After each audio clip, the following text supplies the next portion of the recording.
is something or some things you wish you knew early on in your blogging career. All right, let's talk about this. Hey guys, Caroline from CarolineVencil.com here today, and I'm going to teach you guys something cool about blogging. So before we get into all of that fun stuff, be sure to like this video, leave a question if you have any in the comments, and be sure to subscribe to the channel for a new video almost every single day. Let's get into it. You know, hindsight is 2020. And so I love getting asked this question about what I would do differently and what it is that I wish that I knew when I started my blog back in 2015. So I get really real in these answers. I give you my 5 top things that I wish that I knew before I started my blog in 2015. Again, I'm an internet dinosaur.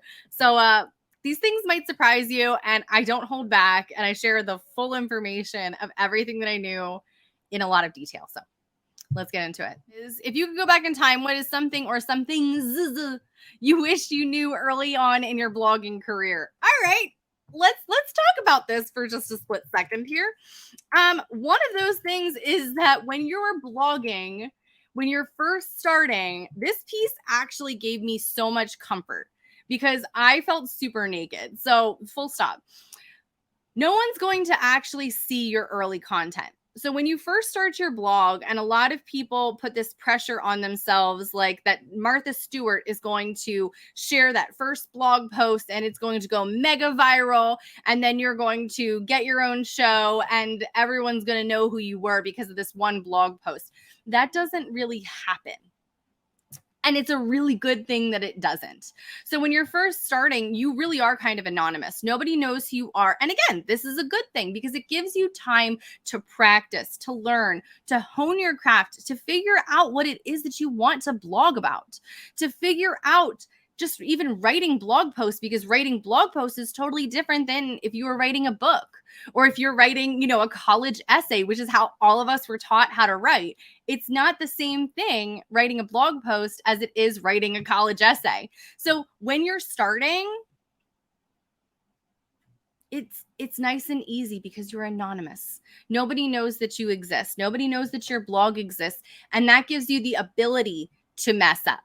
That gives you the elbow room to have bad blog posts or to have blog posts that a few years later you look and go, oh my gosh, did I write this? This is terrible.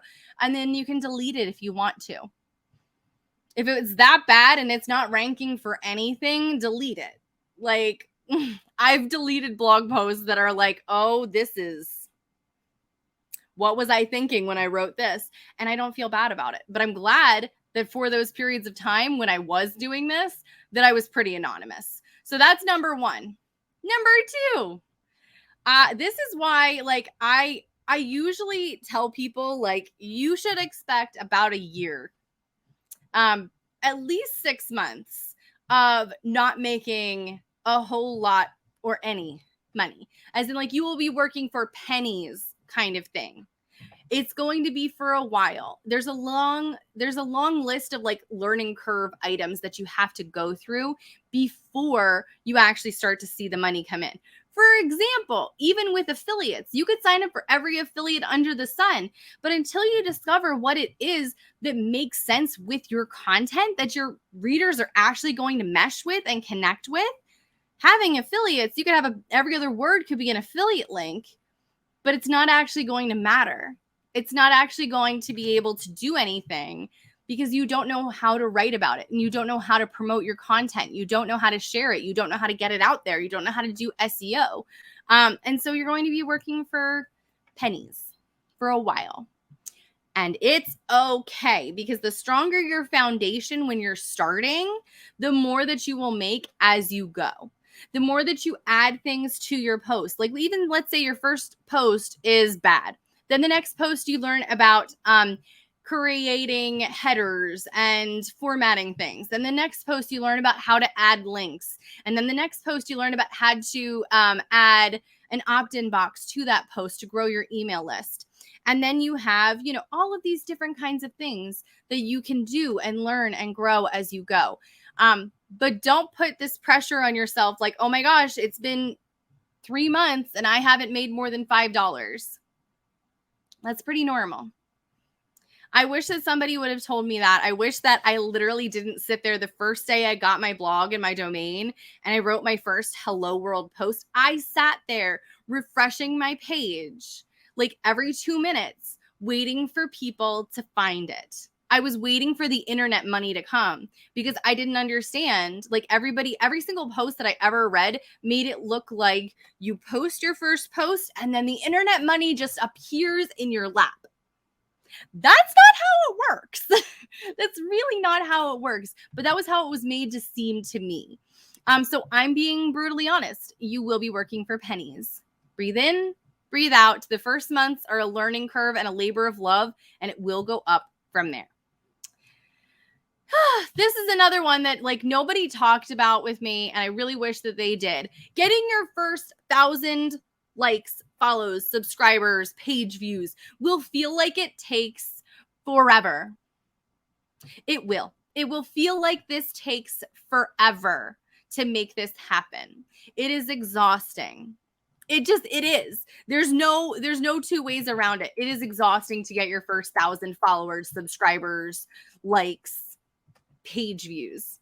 It's difficult, but you need to get that first 1,000 in order to get 1,500, in order to get 2,000, in order to get 10,000. It will add up. And how long it took you to get to 1,000 will be nothing afterwards. It is all up and up and up from there. I have a YouTube channel, Obvi. I have a YouTube channel, and in November, I hit 1,000 subscribers. I have had this YouTube channel. I've not really focused on it, to be honest. I've not really focused on it for like the past, few years, until probably 6 months before I hit my 1,000 subscribers. But I had this YouTube channel since 2016, and it wasn't until 2021 that I hit 1,000 subscribers. And now, 6 months after that, I'm at 4,300. That first 1,000 took forever. The next 1,000 went in a blink of an eye. The next, another blink of an eye. The next, another one. It goes quickly after that. It really does. But that first 1,000, it does take a long time. It doesn't mean that it's impossible, and it doesn't mean that it's not going to happen for you. That's my other thing that I want you to know. So, number 4, blogging is only really 20% writing, and 80% of the rest of it is marketing and promoting your content. Yeah. You are going to spend, like, you think bloggers and you think people who sit behind a desk all day learning about things so that they can write an article about it, right? It's not like that. It's going to be 20% of your day. So like, let's call it an hour of your day is writing, and the other 4 hours, is that right? Yeah. And the other 4 hours of your day is spent on Pinterest, Instagram, Facebook, SEO tools, all of those things, email. It is one of those things that, again, I wasn't told. Like, I just thought that like you wrote and the people will eventually find you and then you make millions of dollars. Go figure. That's not exactly how it works. It's really not. There's so much more to it than that. And if you want your blog to succeed, you do have to learn about how to actually promote it and to get it out there. That's not necessarily saying like you have to spend all of your day like learning about Facebook ads, unless you really want to. You totally can. But even on things like SEO and learning how to write good blog posts, or learning about how to send emails to people without feeling spammy, or even if we're not talking about like launching your products, you just have to learn how to make pins. How does Pinterest work for bloggers? I know how it works for non-bloggers, which is just you pin stuff, but how does it work for actual bloggers? That was a huge learning curve. Huge. So go into this knowing that you might have the best writing skills in the planet, but that's still only going to be about 20% of the work that you do. You have to go in knowing that there's a lot of things that go on behind the scenes. And then number 5, this is an unpopular opinion, but I'm going to share it because this is how I feel. I firmly believe this. You don't need social media, but you do need SEO. What I mean by this is, like, for a while, I was really like concentrating on trying to grow my Facebook page, my Facebook groups, etc. And then ultimately I realized that I was chasing something that just wasn't working. I was really trying to make something work that just wasn't. And so I kind of abandoned that. I know. And I don't feel bad about it. What I do feel bad that I didn't do was learn more about SEO, search engine optimization, for my blog.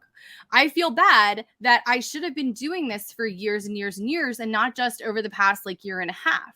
I should have done this for a long time, learning about SEO and how to focus on it and how to grow my blog because of it. And even further past just figuring out things about like the blog itself, if I do post something on YouTube, guess what it needs to be? SEO optimized. Because Google owns YouTube. And so, of course, it's going to want to make sure that it's showing the right people the right things. And how do things get decided if it's showing the right things to the right people? SEO. So that's kind of my big thing is, like, I know that a lot of times people get kind of hung up in this, like, oh, well, I need to learn how to do Instagram and TikTok and Facebook. And it's like, how's your SEO? That's what I want you guys to focus on more than anything, is your SEO versus like trying to get, a vanity metric on a platform. Because I can say this like with a great deal of honesty. So true story. The other day, this is a side note. I'm really sorry, but the other day, I posted a TikTok video. I got paid. It was a sponsored ad. It was like sponsored content, but it's just me showing how to set up a link in bio link for content creators so that they can grow their email list. Because people who have Etsy shops don't know that. And I'm like, let's grow your Etsy shop. Like, let's make this happen. And it got taken down by TikTok. Not just did it get taken down, it got a community guidelines violations strike. And then I got this big warning label underneath of my profile name where it says account warning for frauds and scams. About a video trying to teach people how to grow their email list so that their business can be sustainable outside of a social media platform. So are we kind of picking up the whole like the whole fear from a lot of people that I have seen who have TikToks or even Instagrams. I have friends who've had their Instagram account shut down and then they get it back. Like they're put in like Instagram timeout for a few days kind of thing. And then they get it back. But during that period of time, if the only way that you're reaching your audience is through a social media platform, and that social media platform gets taken away, even if it's in error, or even if it is just temporarily, that's cutting you off from your source of revenue. And nobody wants that. So whenever things like that, I hear things like that, I hear horror stories about social media, all it does is push me back to foundations, back to my blog, back to SEO. Because literally the only thing that I can think of is if social media platform A, whatever that is, goes away overnight, what will happen? What will happen? And I don't ever want that answer to that question to be, my business will go under. My business will be over. I never want that answer to be like that for you. It doesn't have to be like that. And so that's where SEO comes in. I know that it's one of those things where it's like, but SEO is also fickle. I get it. I hear you. However, the big however here is that it still kind of keeps coming back to good, helpful content. No matter what an SEO update will be, it's not like Google is going to say, at least I don't think at this point, Google's not going to say any article that uses the word the is going to get demonetized. It's not like that. So with SEO, it feels much more stable.